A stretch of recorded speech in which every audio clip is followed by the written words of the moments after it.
Nangangamba po ang Labor Department at grupo ng mga employers sa posibleng maging epekto ng panukalang 100 pisong dagdag sa arawang minimum wage. Saksi si Bernadette Reyes. Hindi pa man tuluyang naisa sa batas ang 100 pisong legislated minimum wage hike, malaking hakbang na raw ang pagkakapasa nito sa ikatlo tuling pagbasa sa Senado. Kung magpasa ang Kamara ng katulad na panukala at lagdaan ito ng Pangulo bilang batas, aabot sa mahigit 700 piso na ang minimum wage sa Metro Manila para sa mga nagtatrabaho sa non-agricultural sector. Tataas din sa iba pang rehiyon at sektor. Makapadala ng mas malaki sa pamilya, madagdagan. Pambili ng bigas, ganun. Para sa isang araw. Kaya nakikipag-ugnayan ng Federation of Free Workers sa mga mambabatas para mapabilis ang pagsasabatas nito. Kumpara sa mga manggagawa sa ibang bansa, huli po tayo sa Pilipinas sa sahuran. Kaya po yung ating mga manggagawa ay umaalis sa atin, mapunta sa Malaysia, sa Singapore, iba, sa Indonesia. Pero pangamba ng Labor Department at ng grupo ng mga employer, baka hindi kayanin ng lahat ng kumpanya ang dagdag minimum wage. Alam po natin na karamihan po ng ating mga negosyante nandun sa maliliit na kategorya. Yung mga maliliit ngayon, umaakal na riyan dahil marami ron hindi makakasunod. Yung mga micro, dadagdagan mo ng 150 to 20% i-increase mo. Anong palagay mo mangyayari sa mga 90%? Kalahati nun ng pandemya nagsara. Mabigat sumuro mo kung 100. Kasi depende ho kasi sa volume ng tao Nakadepende kami sa gawa paano pag wala? Ayon sa Department of Labor and Employment, may mga negosyong maaaring humiling ng exemption sa pagbibigay ng wage hike. Kabilang na dito ang mga negosyong hindi higit sa 10 empleyado o di naman kaya yung mga negosyong may kapital ng 3 milyong piso pababa. Ang may-ari ng kainang ito, posible raw magtaas na lang ng presyo para mabawi ang idadagdag nilang pasahod. Kung yun po talaga yung nasa batas, susunod naman po kami.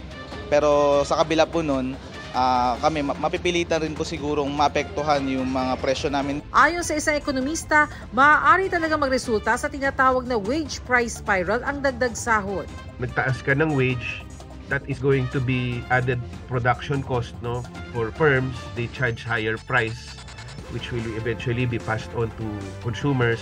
So inflation, kasi hihingi na naman ng panibagong round ng wage increase. Para pong chain reaction, kaya ang lagi pong namang tinatanaw ng DOLE, sana mabalanse. Para sa GMA Integrated News, Bernadette Reyes ang inyong saksi. 8 sasakyan sa Anahaw Street, Barangay Veterans Village, Quezon City, pinagkahatak sa clearing operations ng MMDA. Natikita ng 28 sasakyan. Nagkatensyon pa ng murahin ng mga lalaking ito mga tauhan ng towing service para pigilan ang paghatak sa isang SUV. Hindi mo pwede ito yan!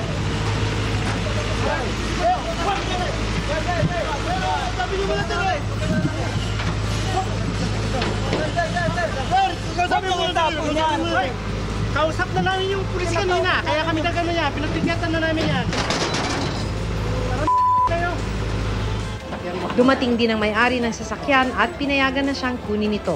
Under the laws of Philippine Traffic Rules and Regulations, once a car is ticketed unattended and you won't be able to remove it, we have the right to tow it. Just like that? Sir, we gave you more than 5 minutes already.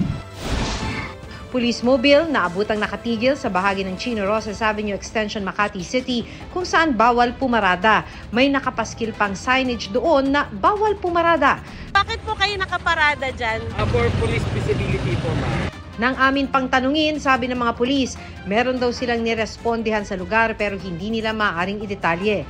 Sa bahaging malapit sa boundary ng Makati at Taguig, may mga nakaparada ring jeepney sa magkabilang gilid ng kalsada.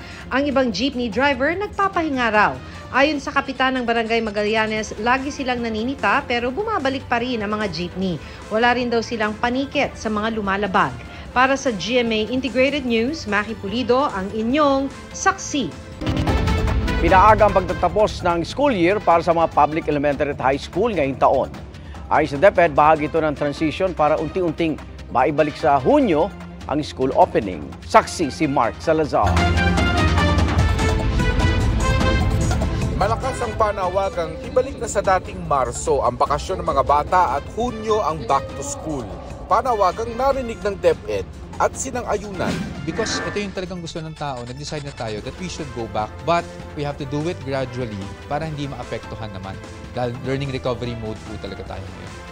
Sa department order na inilabas kahapon ng DepEd, May 31, 2024 ang magiging last day ng klase sa public elementary at high school. Mas maaga ito ng 2 linggo kumpara sa pagtatapos noong 2023. We adjusted the current school calendar, so we will now be ending by May 31.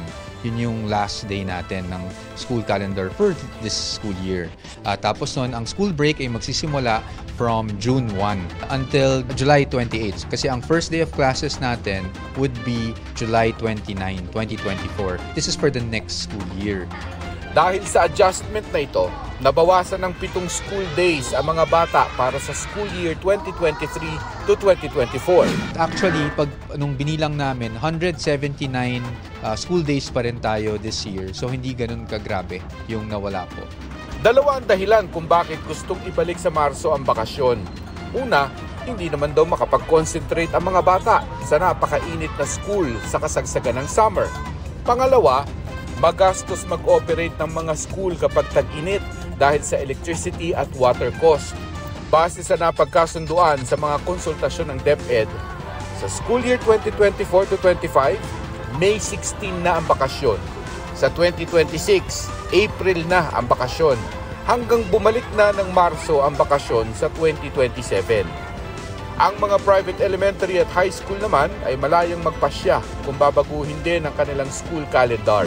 Sa private schools naman po natin, meron kasi silang leeway talaga na sumunod sa atin or have their own opening of classes or dates for opening of classes and end of school year. Para sa GMA Integrated News, ako si Mark Salazar, ang inyong saksi. Mga kapuso, sama-sama tayong maging saksi. Mag-subscribe sa GMA Integrated News sa YouTube at para sa mga kapuso abroad, samahan niyo kami sa GMA Pinoy TV at sa www.gmanews.tv.